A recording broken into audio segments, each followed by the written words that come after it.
after nating masilyahin, and then ngayon naman is pinubugahan natin ang enamel block pintura. And after that, pagkatapos matuyo yan, bubugahan na natin ng epoxy.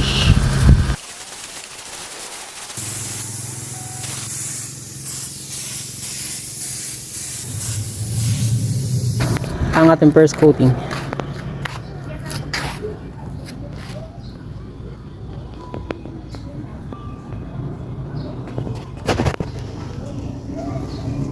First coating natin.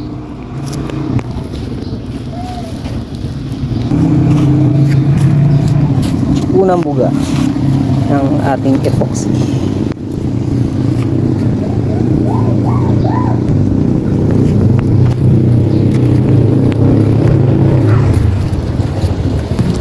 Okay, ito yung unang or yung pangalawang patong. Pinaka-final natin. Final na buga ng epoxy.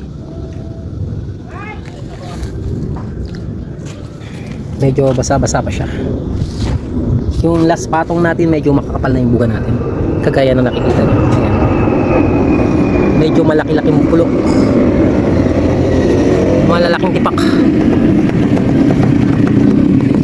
Yung pinaka-texture natin.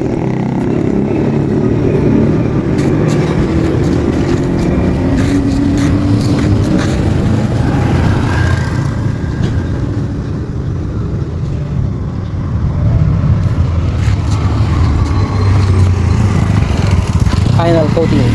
So pinapatuloy na lang natin. So yan yung ating final at pinapatuloy na natin.